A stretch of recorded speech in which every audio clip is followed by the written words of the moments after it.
Saya mempunyai, sebenarnya saya mempunyai 2 orang anak autism. Seorang anak saya berumur 20 tahun. Dia dalam kategori 1. Kategori 1 ni selalunya mild lah. Dia mild, lebih verbal dan boleh belajar, dia boleh mendengar arahan. Tetapi anak saya yang bongsu ni, dia sekarang berumur 13 tahun. Dia dalam kategori 3. Kategori 3 kalau dalam autism tu, dia adalah yang selalunya non-verbal dan a little bit hyper, agresif pun dia. Dia suka mencederakan diri kerana mungkin dia tidak boleh berkomunikasi. Jadi sepanjang awal usia dia 4 tahun, kita dah selalu buat terapi, sehinggalah dia berusia 6 tahun, tiada progres. Jadi dia semakin dia membesar, semakin banyaklah cabaran dia. Dia punya kekurangan pun, kemampuan dia pun terhad, tetapi umur dia meningkat. Jadi sehinggalah kita terpaksa konsult dengan psikiatri. Dan seawal umur 6 tahun, anak saya sudah makan ubat psikiatrik lah. Ubat-ubat seperti ubat-ubat bipolar, ubat-ubat skizo, di usia 6 tahun. Dan dalam dos dewasa.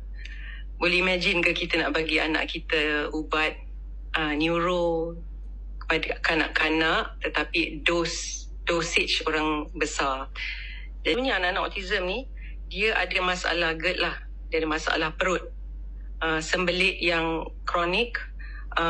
Kadang-kadang 3 hari, 4 hari tak buang air besar. Perut dia bloated. Dan sebab satu, kerana dia memakan diet yang sama. Sehinggalah sebenarnya rezeki saya bertemu dengan Shirutto tu pada tahun lepas. Waktu tu Alin dan juga Azman datang ke rumah dan introducekan Shirutto kepada saya. Dan waktu tu lah kita tak pernah dengar pasal Shirutto ni. Dan satu kelebihan Shirutto yang saya suka, kerana dia adalah dalam bentuk serbuk yang sangat mudah untuk dilute di dalam air. Dan itu memudahkan kerja saya lah. Dan saya rasa okey, saya boleh cuba ni pada Zamir 4 terus. Dan dapat lihat selepas, saya rasa dalam tempoh kurang 1.5 jam macam tu, saya tengok anak saya pun dia lebih relax. Dia lebih relax. Lain anak. Okay, that means dia selalunya dia begitu hyper. Dia tak boleh duduk lebih pada 5 saat, 10 saat. Dan Alhamdulillah saya boleh katakan dia telah banyak mengubah anak saya. Dan at the same time banyak mengubah masa dan juga cara kita menguruskan anak. Dan selepas 1 bulan tu, dia mempunyai lebih banyak eye contact. Dan dia tidak lagi macam lebih jelas, mata dia lebih fokus. Dan saya mudah memberi arahan kepada dia. Sejak masa Shirutto, dia memang ke toilet every morning. Bangun tidur je, bawa dia pergi toilet bowl, mesti akan flush out dia punya. So itu satu benda yang saya rasa macam Alhamdulillah, yang sangat saya happy lah. Dan benda tu saya dapat lihat sebab Zami pun ada eczema juga. Eczema dia pun dah semakin licin. Every time bila kita beri air Shirutto tu, Shirutto kita dilute dalam orange tu bagi dia sendiri akan ambil straw tu dan sendiri minum. Seolah-olah dia menunggu untuk minum air tu.